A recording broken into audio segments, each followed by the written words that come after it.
Ethan, what's up, man? Nice name. Nice to have you on here.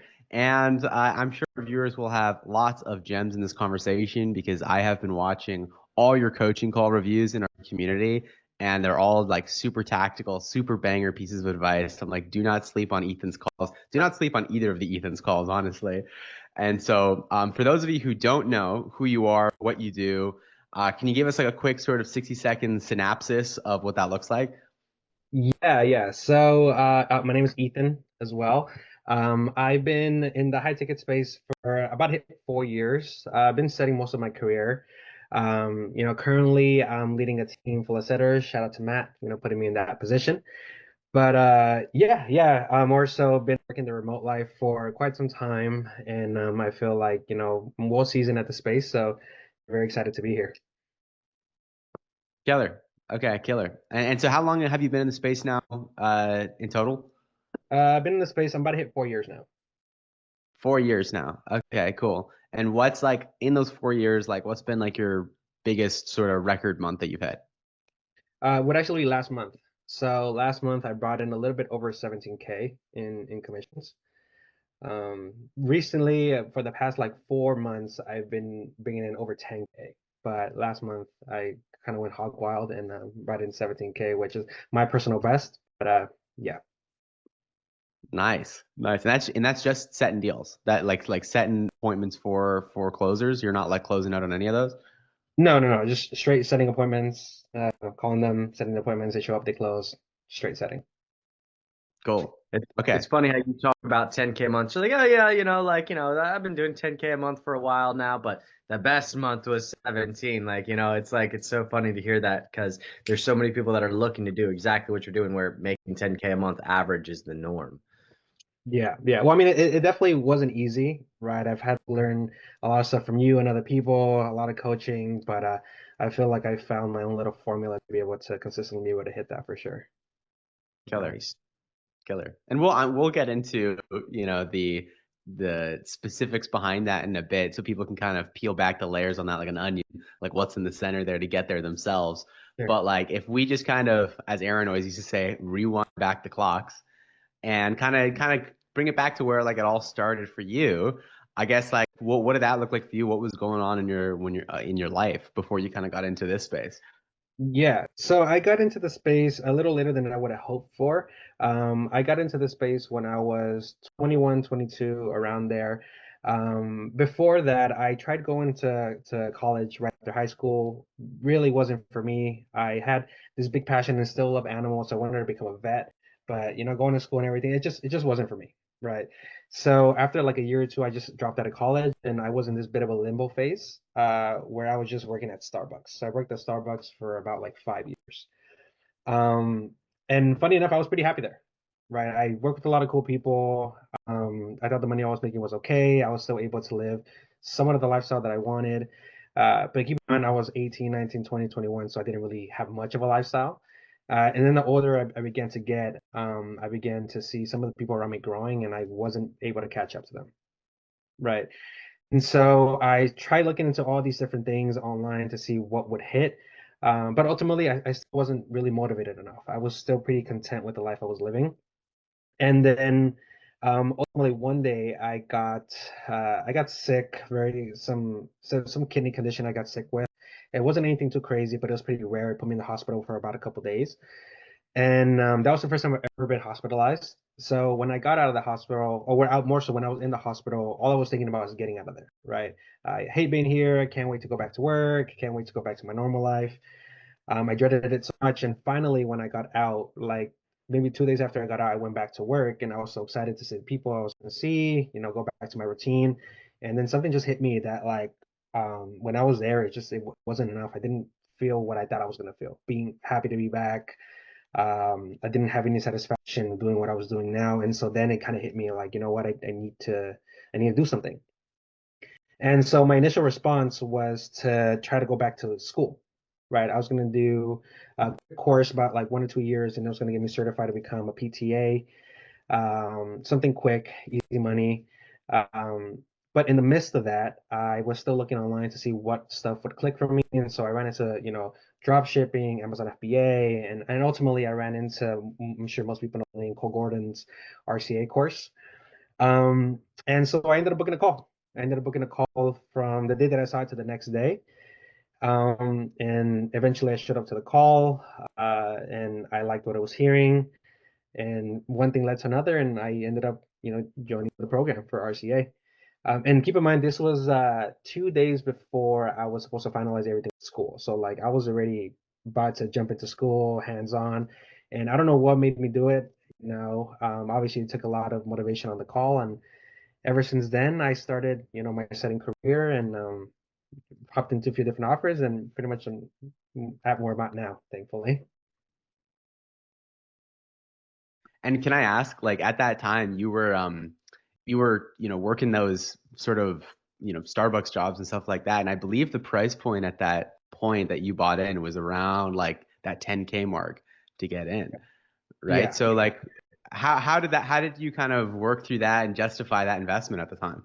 Well, I didn't justify it myself. The thing about getting into the space is that you see how other people help you achieve your dreams and really push you more than you thought you really could. And so the person I was speaking with at the time, his name is John Herrick. A lot of people wouldn't know him in the space. He was, I guess you would say, the closer. And so I spoke with him, spilled everything that I wanted at the moment, more time, more money.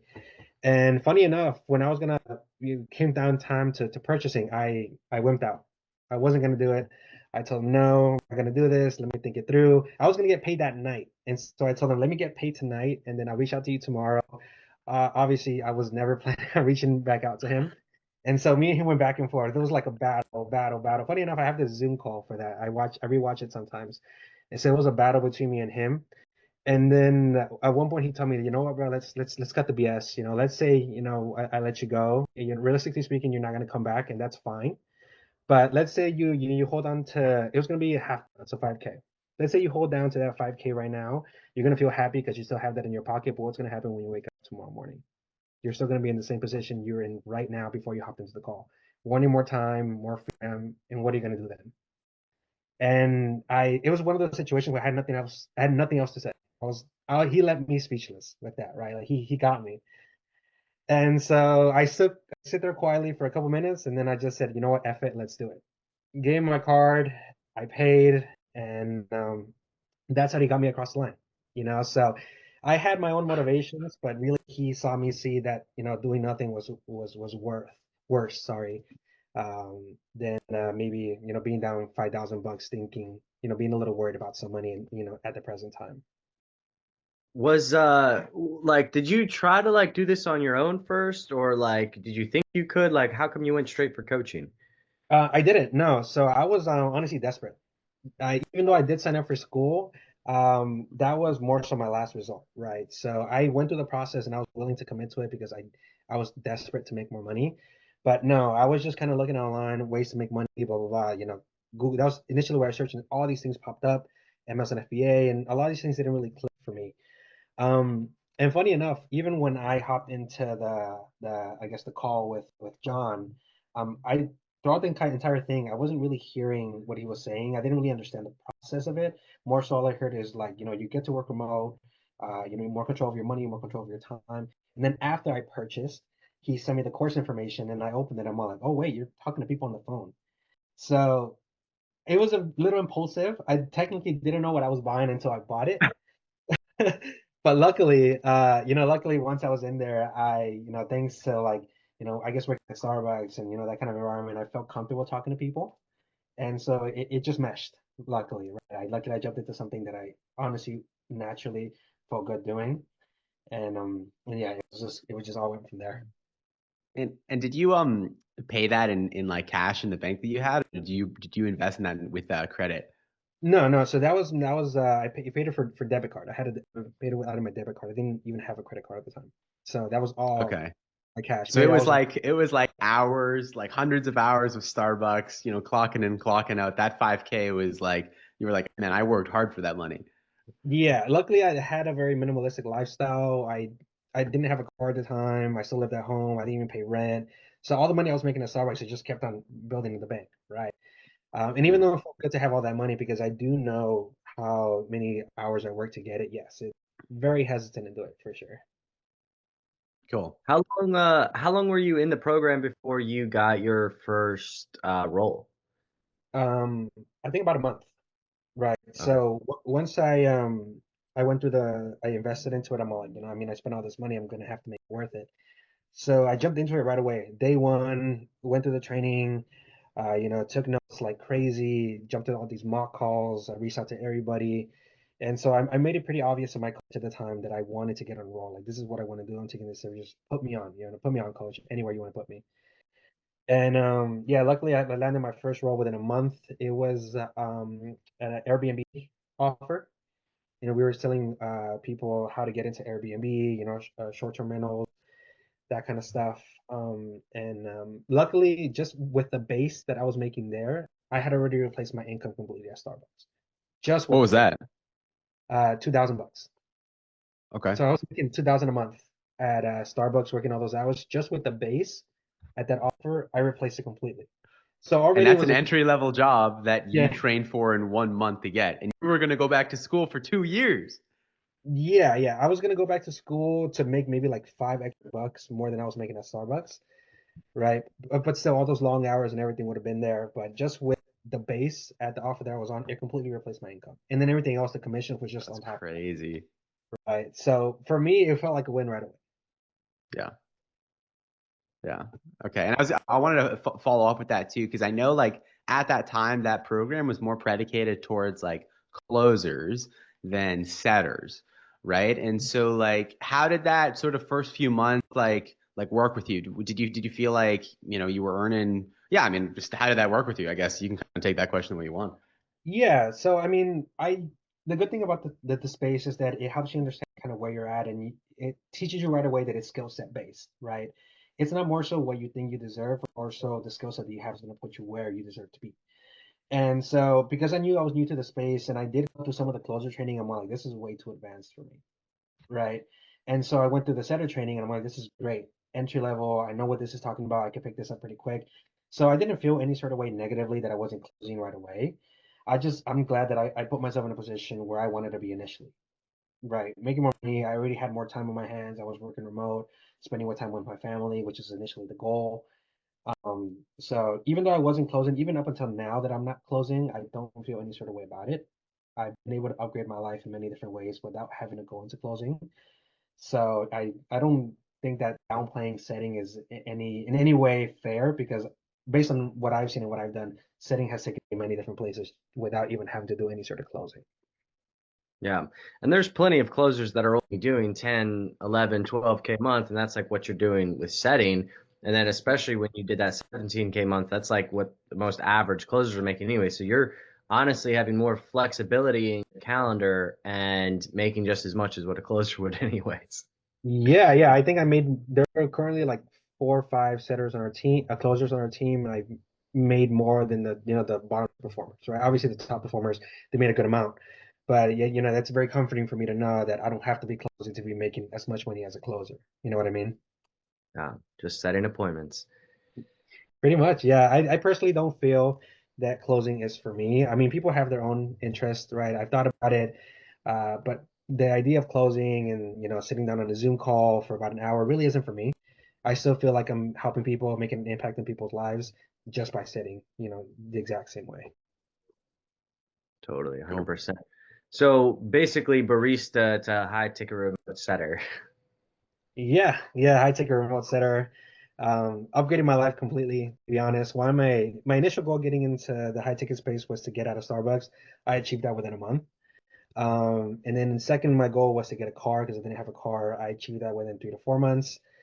Eventually, the plan was to be able to move out, get my own space. I achieved that within a year, right? And so this is the second time I've moved out. I've been able to, adopt 2 kittens, living at home with my girlfriend, and I've become completely independent, right? Thanks to setting. And so like I feel like the more that I raise my own standards with setting, the more the standards of my own lifestyle begin to raise as well. So I'm very, very Mm. grateful for sure. Um, So let's talk about those like standards for a second. Can you like walk us through like the story of sort of like different offers that you've been on, sort of standards for your income and sets? Like has that changed over time and like what that's looked like for you? 100%, 100%. So obviously, getting to that first offer initially, I was just glad to be making more than I was making at Starbucks. So that was the initial standard.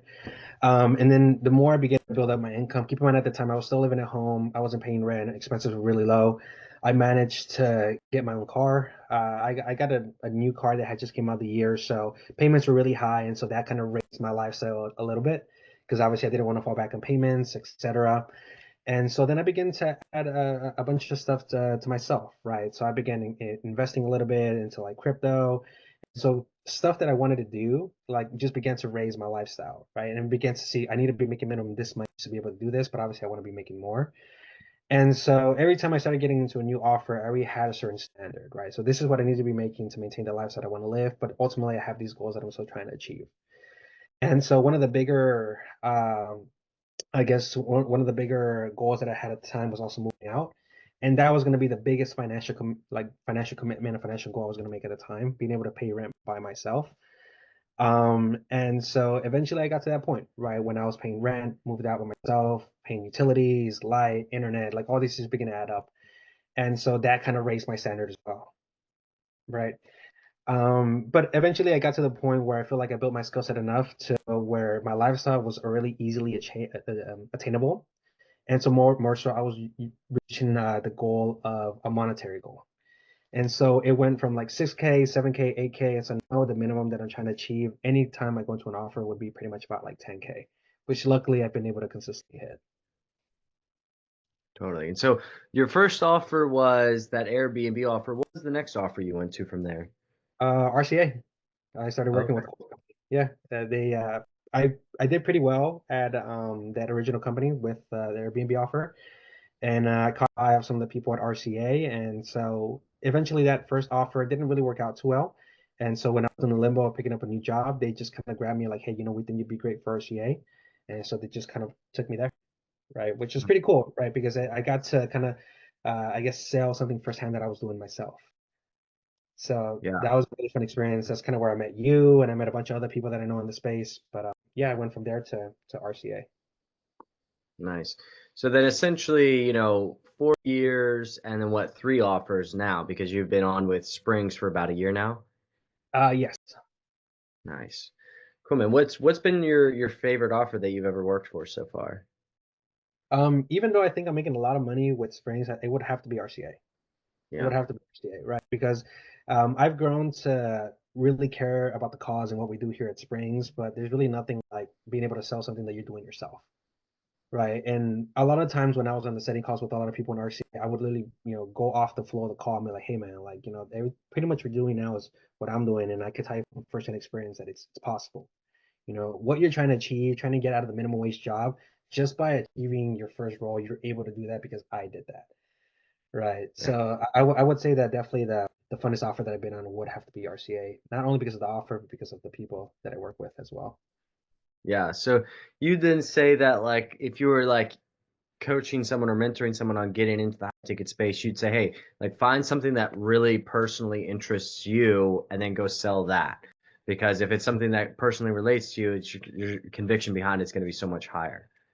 Yeah, 100%. Conviction is very big, right? I mean, I feel like when you're in the space, you begin to get into positions where obviously you want to get into something that you really believe in, but you gotta also get into something that you begin to believe in, right? And so I felt like that's kind of what happened with Springs, right? At the moment, we're currently selling hair, and I feel like I got enough of it.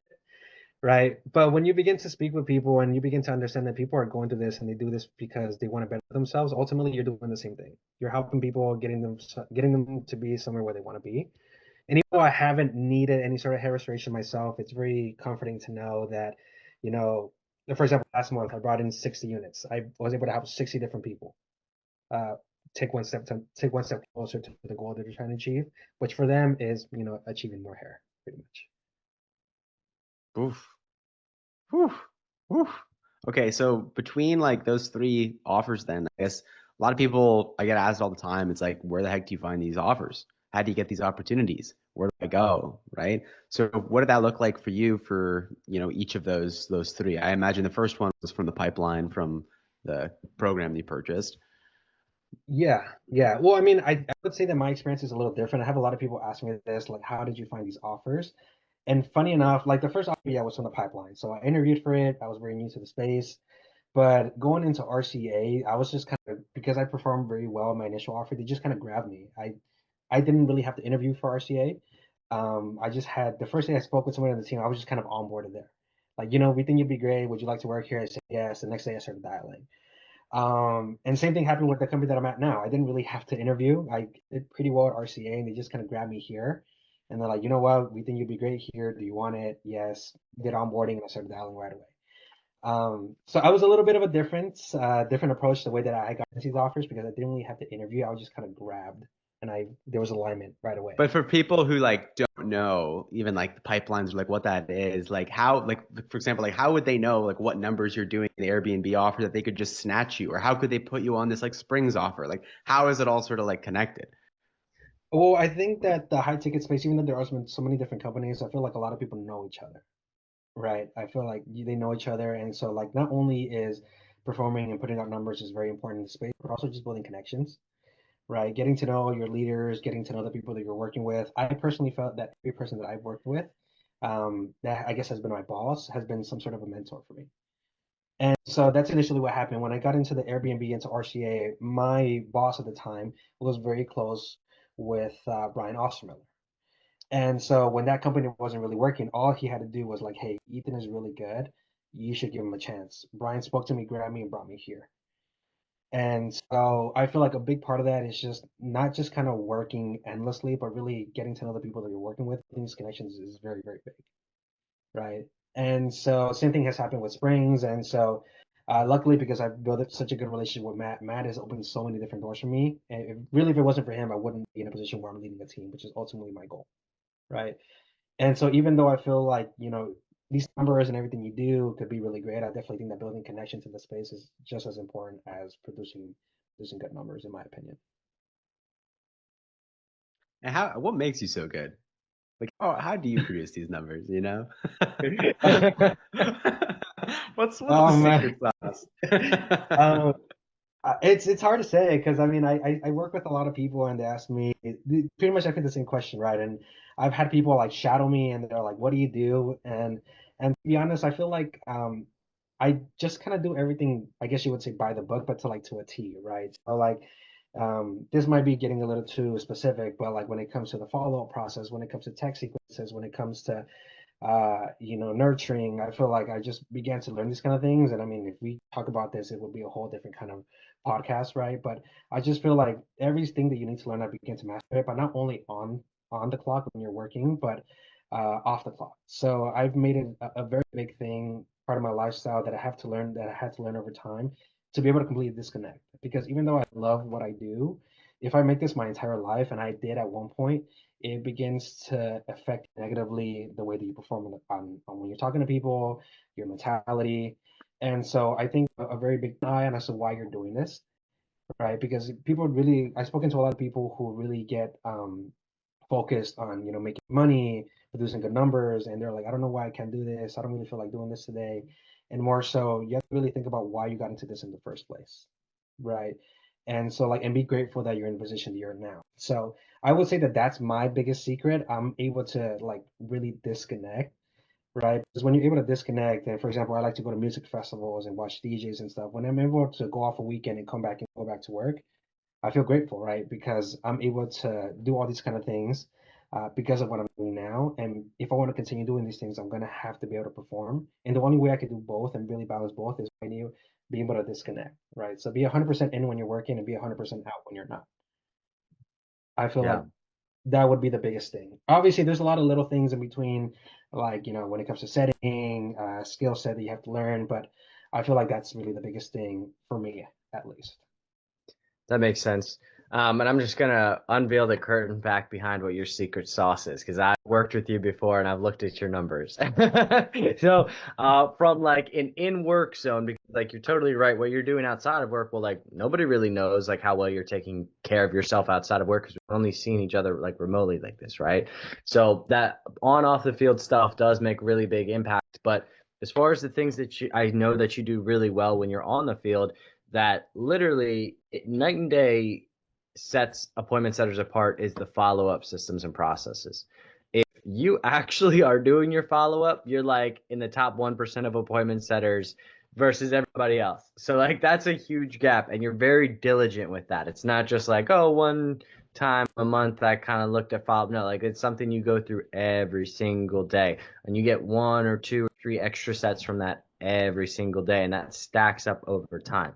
That's the first thing I've seen you do really well. The second thing that I've seen you do really well is you have like a high work ethic, right? It's not like, oh, hey, like I got this job at home now, so I'm gonna like sit around and watch Netflix all day, right? Like that's not you at all. You're like, hey, like I'm gonna show up and I'm gonna do my job, like and you're serious about hitting the metrics and the KPIs, whereas a lot of people, I would say, are not as serious, right? So if like and you have a big why behind that, which is exactly what ties into what you were saying, is that if you have a big why, you've got the work ethic, and you do the follow up, like it is entirely possible to hit those numbers. But like if you cut out work ethic, you're not going to hit 10K months. If you cut out follow up, you're not going to hit 10K months. And if you take out taking care of yourself outside of work, then you're definitely not going to be able to last in the industry at all.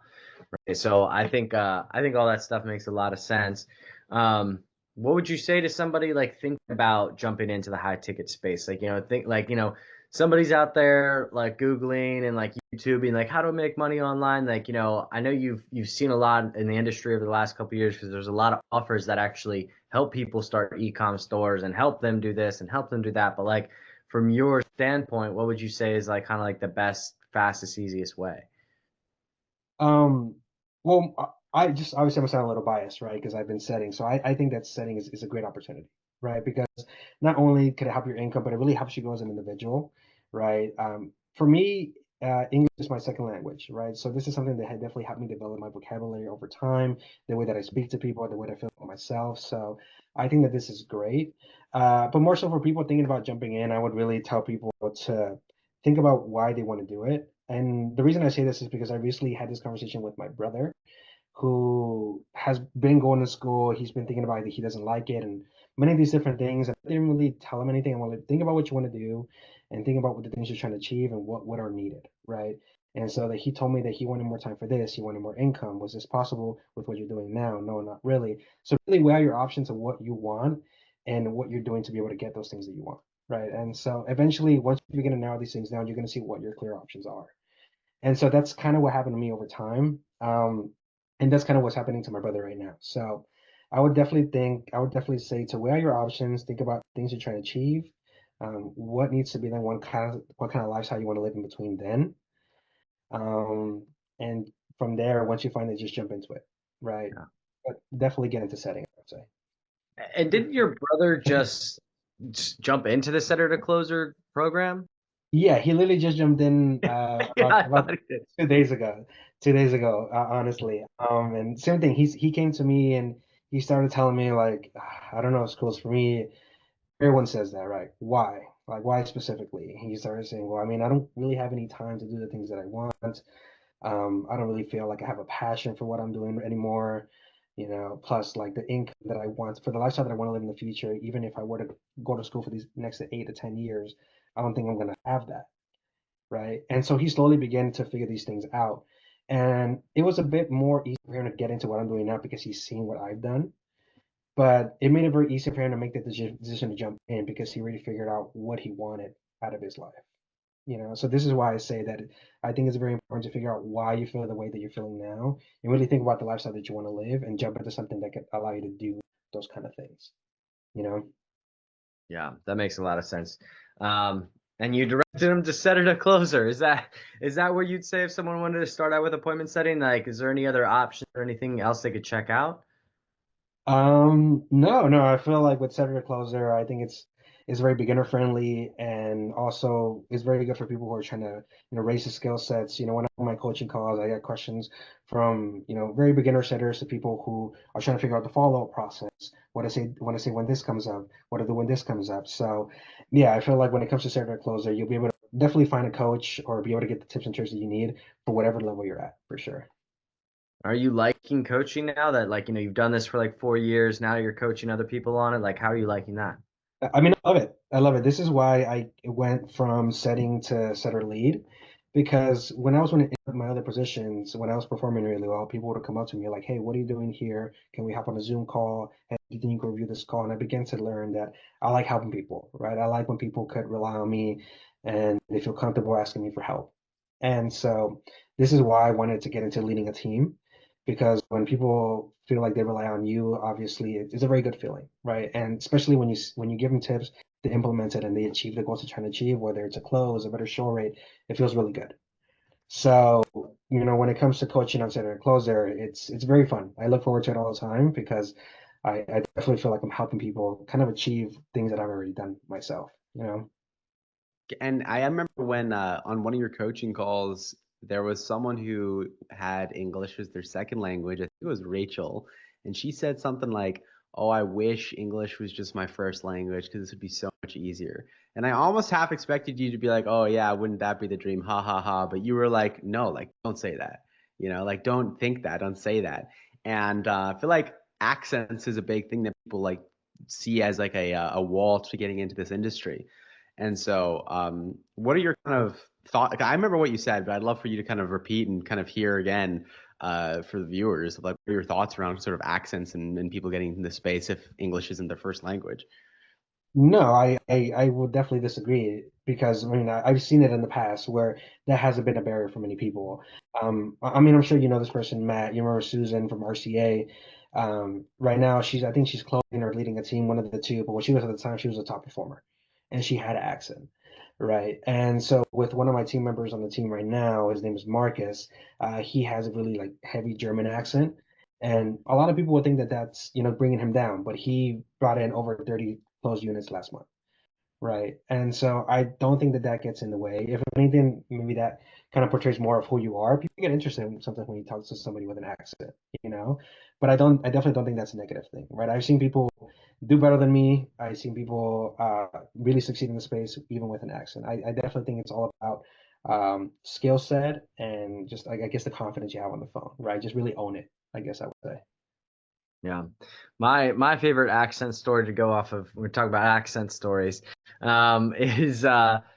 is there's this guy, his name was Raiz, and he was from India, and he had a really thick Indian accent, like really thick. And then on top of that, he spoke crazy fast. And I'd always be in coaching calls with him, like, Raiz, slow down, man. I'm like, you're talking so fast.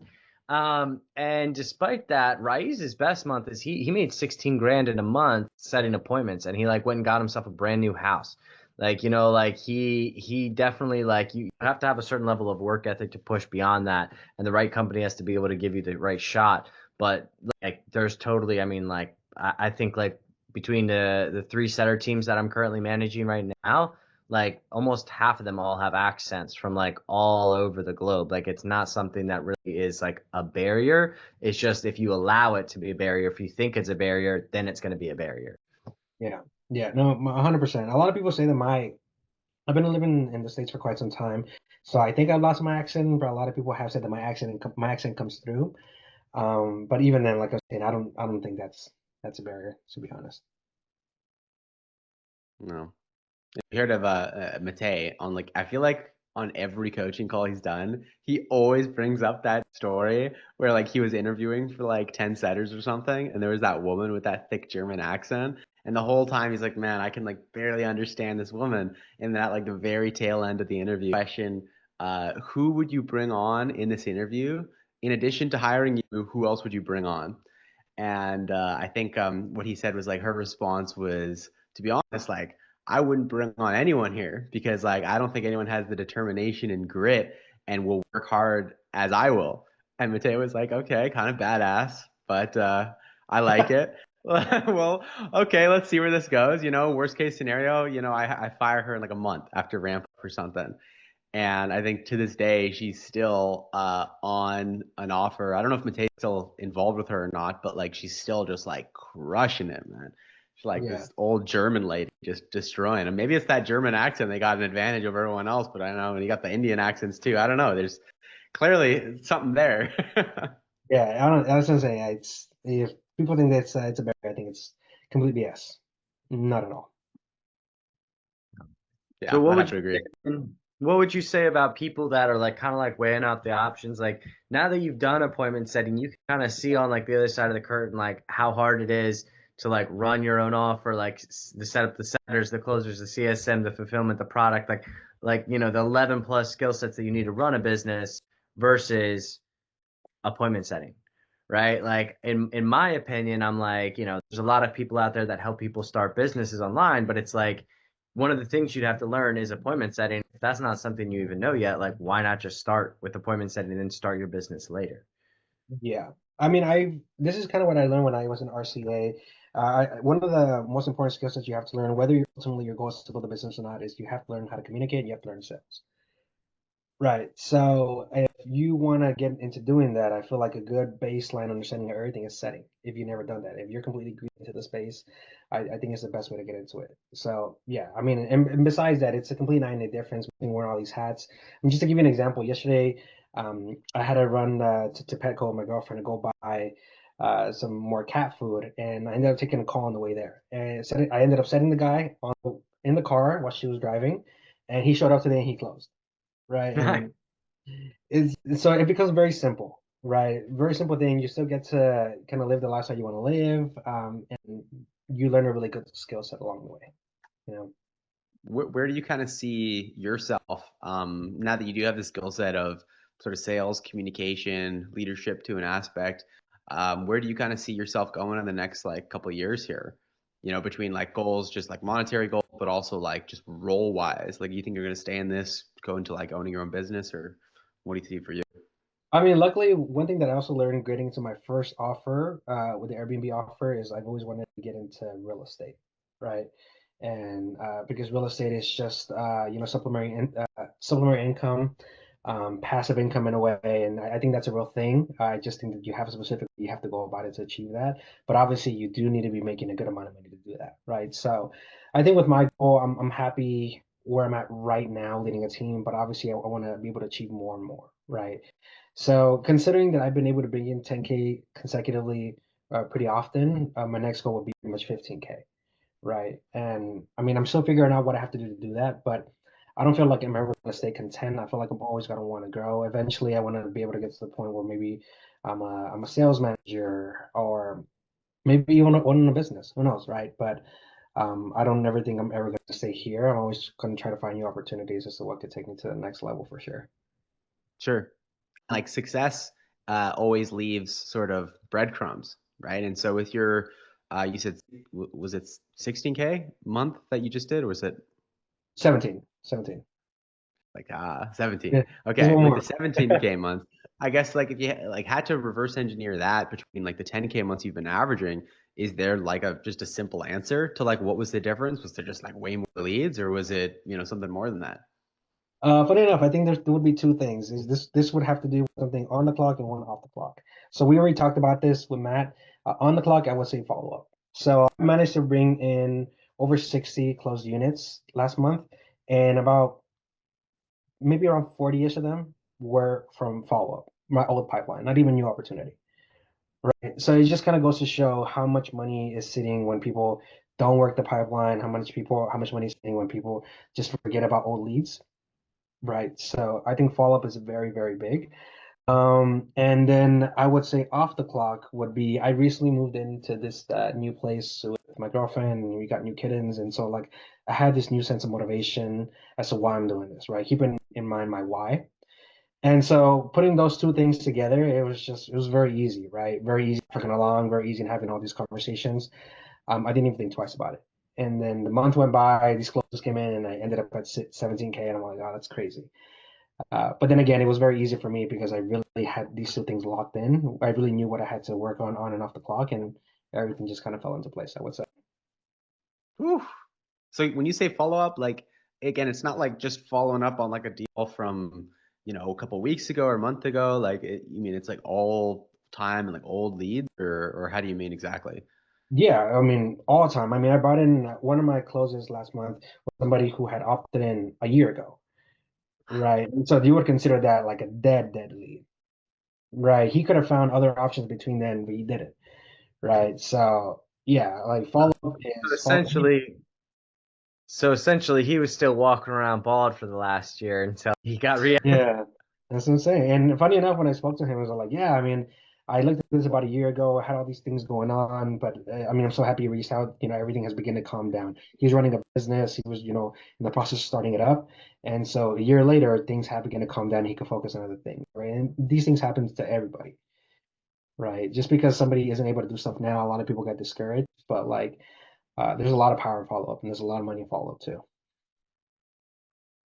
Okay. And so follow up and then just really energy management and making sure you've got reminders of doing like why you're doing what you're doing, super key. Is there anything else if you were advising like young Ethan as he was just getting to this space, just like completely fresh, just most important thing he would kind of need to know or do in order to get started and be successful, even before he saw like the RCA ad, before everything, like you're just like kind of advising him.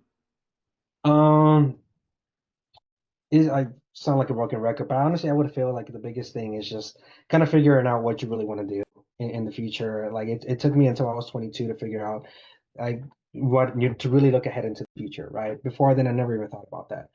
So once you really begin to think about that, you begin to see what steps to be taken to get there. And honestly, that would be the biggest thing, whether it's something long term or short term, like for example, paying rent, or maybe have this car or whatever you really want to buy. You begin to have a goal that you feel is attainable, and you begin to see what needs to be done to get there, right? And once you figure that out, it's very easy, in my opinion, right? Because it's very easy to uh, not lose motivation, right? When you have all the motivation you need right there, in my opinion. Cool. Cool. Awesome, man. Well, I feel like I don't have any more questions. I think Matt, you might be solid too. We've been chatting a little bit in the chat here, but like where would people be able to kind of find you, like message you, kind of reach out if they wanted to kind of connect with you more one on one? Yeah, well, I mean, I'm having coaching calls on Saturday Closer. Matt gave me the opportunity to be a coach there, so I have one every Friday morning. People show up. If you want to ask me more questions about my journey or just stuff about setting, how to get into it, I love the coaching calls. So yeah, you could catch me on there. Killer. Awesome, man.